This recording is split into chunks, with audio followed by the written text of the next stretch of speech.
l'Afrique, Ibrahim Traoré est en train de répondre à Macron. Macron il a sorti le 28 là. Daniel est sorti à mettre dans le 31 derrière lui.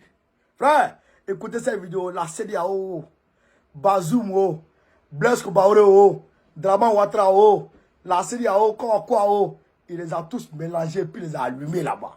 Écoutez la vidéo, non, c'est dosé. Il met ses garçons. Voilà, il met ses garçons. On écoute la vidéo. Si vous partez à Niamey, vous vivez un peu, vous revenez par exemple à Fada, vous vivez un peu, vous allez toujours vous croire dans la même ville. Nos peuples sont les mêmes. Ça, c'est une réalité. Ah, c'est clair. En Afrique de l'Ouest, ici, c'est les mêmes peuples. Mais c'est que les gens refusent de comprendre. Secondo, on ne peut pas les sanctions appliquées au peuple nigérien. Lorsque vous regardez, certains ont traité ça d'inhumain, c'est plus qu'inhumain. Quand on pense que c'est des gens qui parlent des droits de l'homme et qui appliquent ces sanctions à un peuple, l'empêcher de se nourrir, l'empêcher de se soigner, de quel droit de l'homme est-ce qu'on parle? Nous, c'est un devoir. Ah ouais. Ce sont nos frères.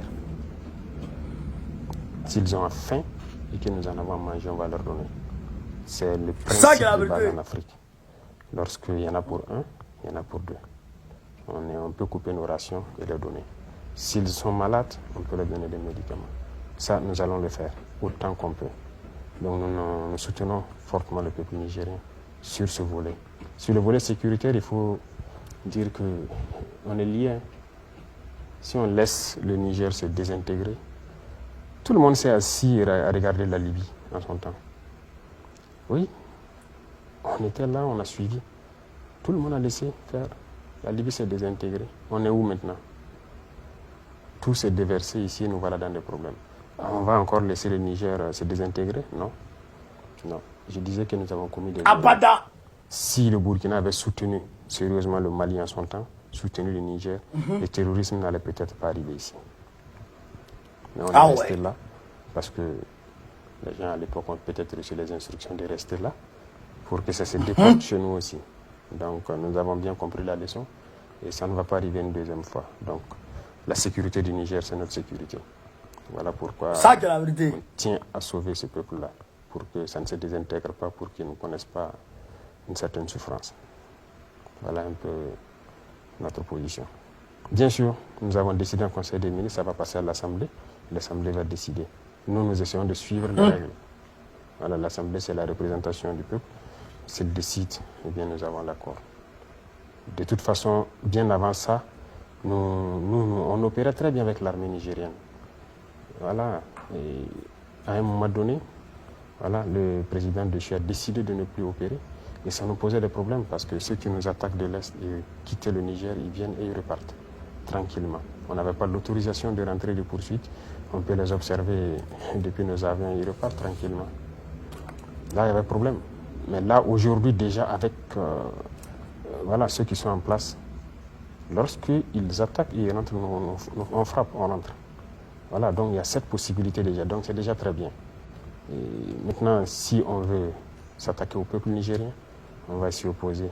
Et ceux-là qui sont là à s'exciter, vous savez bien qu'ils n'ont même pas consulté leur assemblée.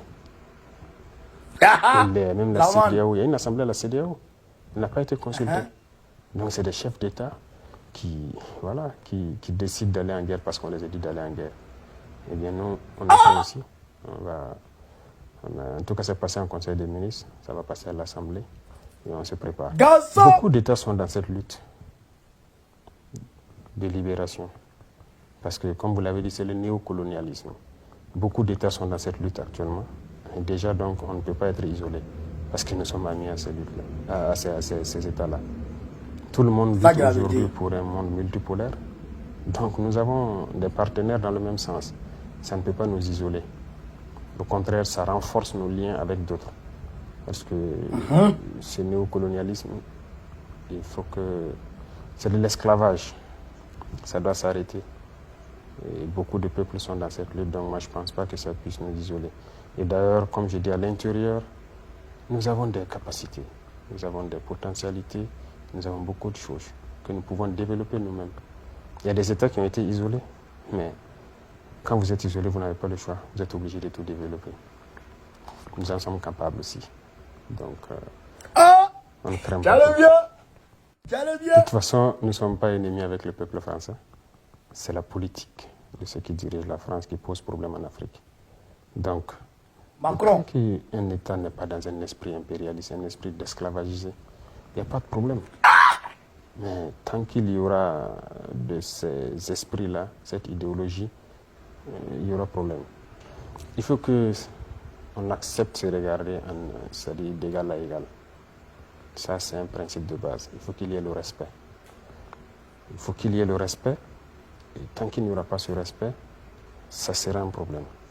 Il faut qu'on accepte de revoir toute notre coopération. Parce que depuis les indépendances des années 60, on a donné l'indépendance, on a peut-être placé des gens qu'on maîtrise à la tête de certains États. On a mené les gens à signer beaucoup d'accords, beaucoup de choses qui nous empêchent de nous développer. Et quand on dit développer, la première des choses pour nous-mêmes, c'est de pouvoir manger, faire manger le peuple à sa faim, de le mettre en sécurité. Tout ce qu'il y a en Europe ou ailleurs, on peut avoir ça ici. Rien ne nous manque. Nous avons toute la matière première. Nous avons tout sur place. C'est ça, il dit tout nous ici. avons de l'intelligence aussi pour transformer, pour faire beaucoup de choses. Avant. Donc, il faut que les gens comprennent ça et qu'on se regarde d'égal à égal et qu'on se respecte. Si les gens sont prêts à ce qu'on relise tous ces textes, de toute façon, on est en train de dénoncer un à un.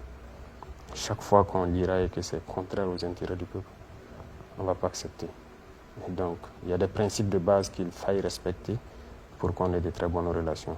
Ce n'est pas uniquement la France avec n'importe quel État. Voilà, les États impérialistes, ce n'est pas uniquement la France. Hein. Il y en a d'autres qui se cachent. Voilà, mais ils savent ce qu'ils nous font. Et on sait aussi. Donc, c'est avec tous ces États-là. Il faut que les gens changent la formule, qu'on se respecte. C'est important. C'est ça qui est la vérité. Sous Blaise Compaoré, je sais qu'il y a des terroristes même qui logeaient ici. Hein. Je sais que vous avez appris cela. Les IAG à Galé aujourd'hui, chef de Bénin et tout ça, ils étaient ici. Beaucoup étaient logés ici, ça c'est une chose. Vous avez aussi pu voir l'influence négative peut-être qu'on a eue dans la sous-région, les prises d'otages et tout ça. Vous savez bien que c'est un moyen de financement du terrorisme. Eh bien, le Burkina était champion en libération d'otages. À quel prix? Je ne sais pas. On a regardé le Mali s'enliser, on ne les a jamais aidés dans cette lutte parce qu'on s'est dit que ça n'engage que eux. La sécession, les séparatistes qui naissent, ainsi de suite, les terroristes. Finalement, ça est là ici. Donc, il y a ce paramètre qui est là. L'autre chose, c'est l'entretien de la mauvaise gouvernance, comme je vous ai dit. Les impérialistes n'aiment pas ceux-là qui pensent peut-être à leur peuple. Non.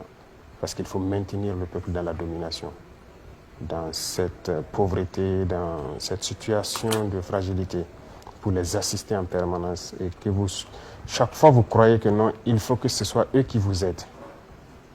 Sinon, vous ne pouvez pas vous en sortir. C'est le discours qui est tous les jours, divulgué. L'aliénation. Et donc, il faut des dirigeants qui font cette politique-là. Ça les arrange.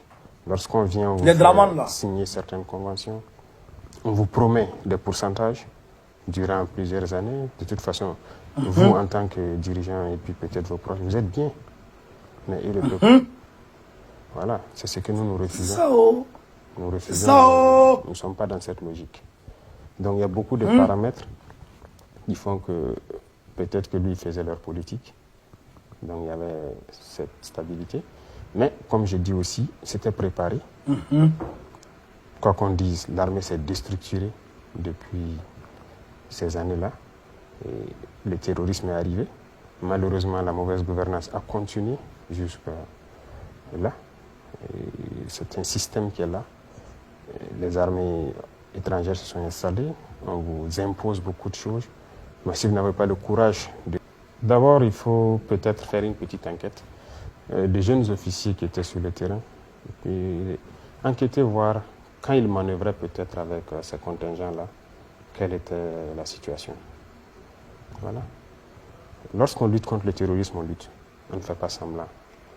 Mais sur votre territoire, lorsque par exemple vous devez manœuvrer et arriver à des endroits qu'on appelle peut-être l'os, la partie dure, où nous on veut y aller, on vous dit non, vous ne devez pas y aller.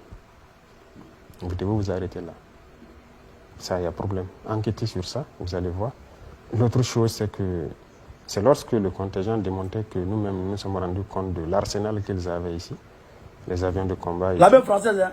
Mais c'est quand même un peu bizarre de voir qu'avec tout ça, voilà, des colonnes de terroristes viennent, ils attaquent, ils repartent.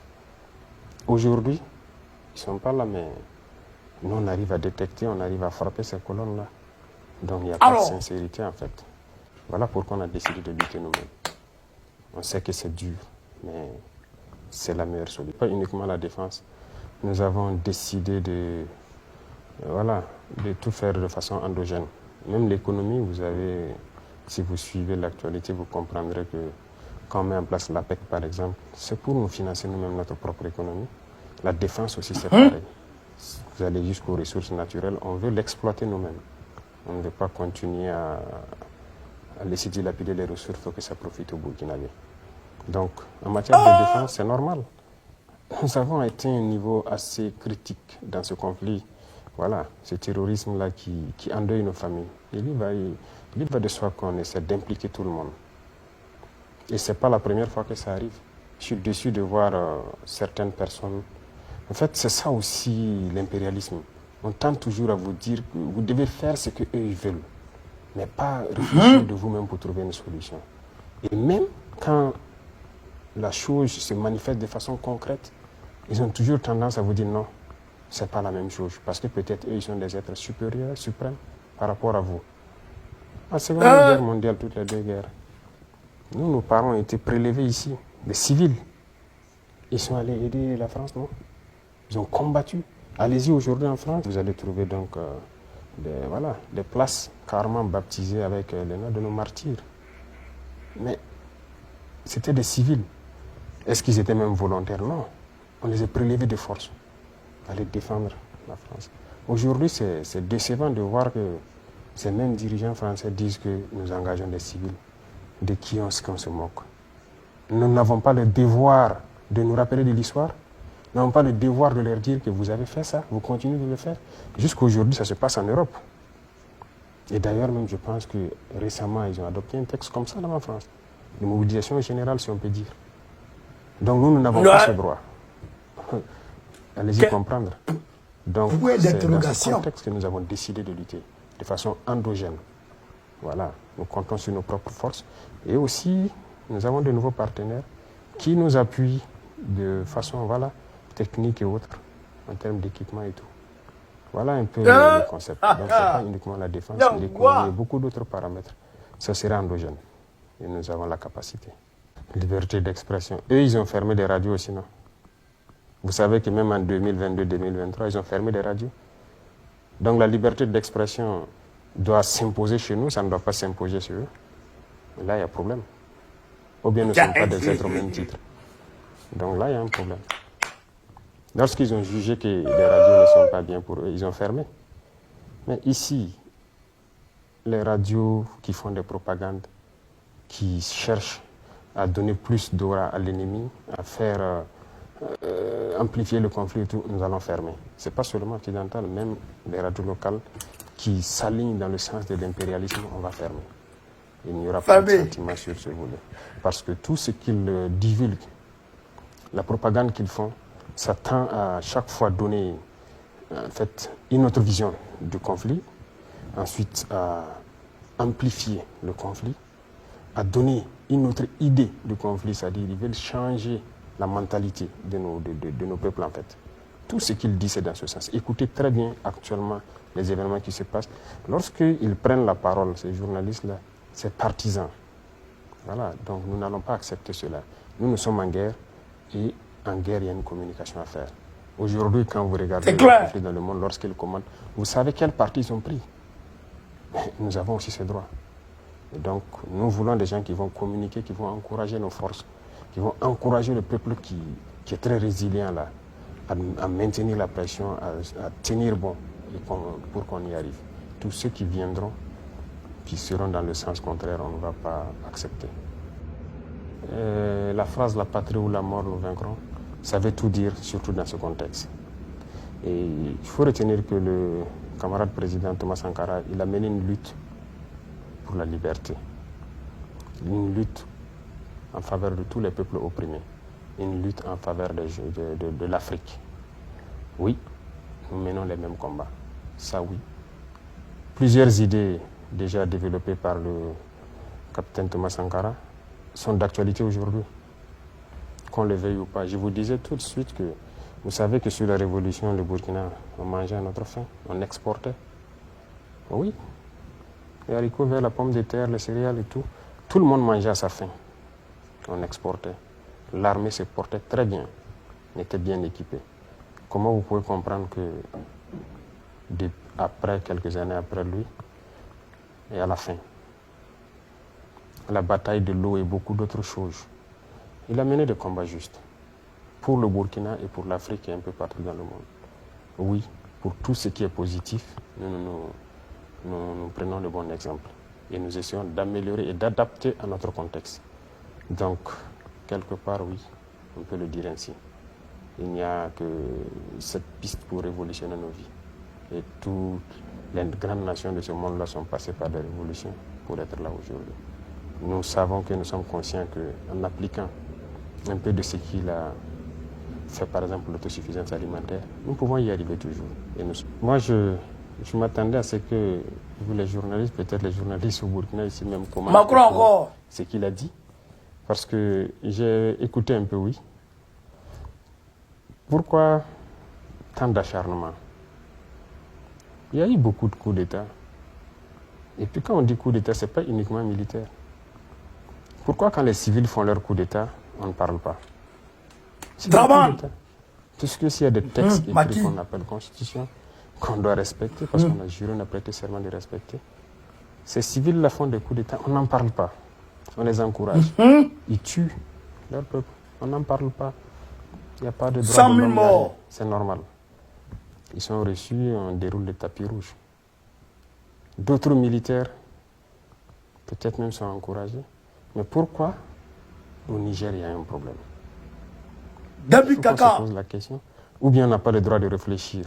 On n'a pas le droit de se réveiller. Ouais, il y a un problème. Moi, je ne vais pas commenter ces propos.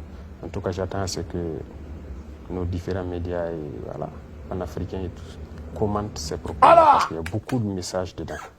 Et on a très bien compris. Voilà. Je vous disais tout de suite, ce n'est pas juste une phrase. Quand nous le disons, c'est avec conviction. La patrie ou la mort. Mais nous vaincrons. Nous sommes prêts au sacrifice suprême de nous battre jusqu'à la mort pour ce pays. Nous avons prêté serment pour ça et nous le ferons. Je vous disais que si nos ancêtres nous ont légué des terres, c'est notre devoir de léguer des terres à nos petits-fils aussi, et de meilleures terres. Donc la patrie ou la mort. Mais nous nous battrons jusqu'à la victoire, parce que nous sommes convaincus que nous allons vaincre. Et nous allons vaincre. Ça, c'est une certitude. Donc ce n'est pas juste une phrase, c'est un symbole, c'est beaucoup de choses dedans. Voilà. Un état d'esprit. Donc je vous dirai encore la patrie ou la mort. Nous vaincrons.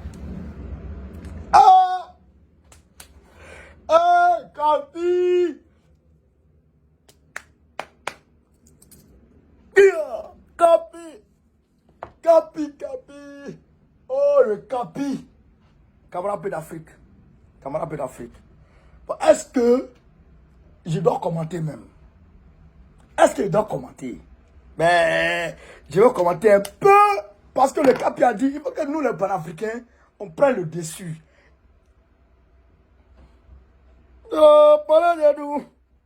Il nous a mis en valeur. Les gens ne nous calculent pas. Mais le Capi, il dit les panafricains, il faut qu'ils répondent à Macron. Frère, donc, vous avez compris ce que le capitaine a dit. Le capitaine, la patrie ou la mort, ce n'est pas une phrase en l'air. La patrie ou la mort, nous vaincrons, ce n'est pas une phrase en l'air. C'est un état d'esprit. Frère, c'est une idéologie. Frère, c'est une conviction exprimée. La patrie ou la mort. On sauve la patrie ou on meurt.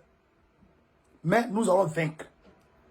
Mais qui a commencé, qui a été, on va dire, à la base de cette expression? Il s'appelle Che Guevara. Che Guevara, aux Nations Unies, Il avait été envoyé par Fidel Castro pour aller représenter Cuba. Quand il est arrivé, il dit, nous, aujourd'hui, c'est la patrita o muerte. Patrita o muerte. La patrie ou la mort. Il a parlé en 2 minutes, le Tché. Thomas Sankara s'inspirait du Tché, mais il avait sa révolution à lui aussi. Thomas Sankara. Ça, c'était une petite précision pour vous dire ça. Que Thomas Sankara et Che Guevara, ils avaient la même théologie. Che Guevara, même, Castro a pris le pouvoir, on l'a nommé ministre, on l'a nommé tout. Après, il a laissé tout ça. Il est parti prendre les armes encore. Un ministre qui prend les armes. Un ministre qui prend les armes pour aller dans la brousse. C'est comme Ibé aujourd'hui, un président qui prend les armes. Vous avez compris? Voilà. Donc, c'est la même idéologie. C'est Che Guevara qui est là comme ça. C'est la continuité de Che Guevara, Thomas Sankara. C'est là qui est là comme ça. Hey! C'est Che Guevara et puis Thomas Sankara qui sont là comme ça. Hein? Ah bon d'accord. Donc, on va aller très rapidement sur Camarade d'Afrique. Il dit ici, chers camarades, il dit Bazoum, à un moment donné, Bazoum avait refusé la coopération avec le Burkina Faso, avec l'armée burkinabé. Donc, les terroristes quittent Niger, ils viennent frapper au Burkina Faso, après ils retournent. Ils quittent le Niger, ils viennent frapper le Mali, et puis ils retournent. L'armée burkinabé les voit comme ça, et puis ne peut pas réagir. L'armée malienne les voit comme ça, et puis ne peut pas réagir. Enfin, mais est-ce que c'est pas complicité ça? C'est pas complicité? Oui, c'est complicité. Parce que Bazoum était complice du terrorisme. Mais si Bazoum est complice du terrorisme, Bazoum, son meilleur ami, c'est qui? C'est Macron. Qui s'assemble, se ressemble. L'ami de mon ami est mon ami. L'ami de mon ami en période de guerre. L'ami de mon ami est mon ami. Si Bazoum est l'ami des terroristes et que Macron est ami à Bazoum, c'est que Macron aussi est ami aux terroristes. C'est un principe simple. Simple à comprendre. Donc, tout cela, c'est les mêmes terroristes. Vous avez compris? Donc, aujourd'hui, Tiani est venu, Tiani a signé les accords, etc. Aujourd'hui, il frappe. Quand les terroristes attaquent au Burkina Faso, l'armée de la Burkina les poursuit. Quand tu es le territoire nigérien, même s'ils veulent aller rentrer à Niamey, ils vont les frapper là-bas. Ouais. Voilà la réalité. Deuxièmement, il dit, on n'est pas contre le peuple français. Les points clairs, quoi. On n'est pas contre le peuple français. Nous, c'est la politique impérialiste de la France qu'on ne veut pas. Oui, ça c'est clair. C'est pourquoi il dit aux gens, d'ailleurs, le peuple africain est très intelligent. Le peuple africain sait faire la part des choses. Le peuple africain ne tombe jamais dans l'amalgame. Oui, parce que jusque-là, les révolutions sont en cours. Ça a commencé en République africaine, c'est poursuivi au Mali. Bon, ça a commencé chez nous en Côte d'Ivoire d'abord, depuis 2002, 2003, 2004 par là. Ça a commencé chez nous d'abord. On ne s'est jamais appris au peuple français vivant chez nous. Alors qu'il y a une forte population française en Côte d'Ivoire. On ne s'est jamais appris à eux. C'est passé en République africaine. Les Centrafricains ne sont jamais appris aux Français. C'est passé au Mali. Le peuple malien n'a jamais rien touché comme un Français. Jamais. C'est passé au Burkina Faso. Le peuple burkinabé n'a rien fait à qui que ce soit. Au Niger aujourd'hui, c'est Macron qui s'est embrouillé, les partis ramassés un certain nombre de citoyens. Mais il y a encore des citoyens français là-bas. Nous, on ne les touche pas. Nous, on n'a rien à voir avec eux. Nous, c'est Macron et sa politique de criminels qu'on attaque. C'est la vérité. Donc, Macron a tenu des propos dans son discours du 28 août. Macron a sorti le 28 août, il est sorti le 31 août. Non, il ne s'est pas amusé. Hein? Il est sorti le 31 août pour mettre les choses à la place. Macron a dit des choses infantilisant les Africains. D'ailleurs, vous avez vu, les autorités nigériennes ont répondu.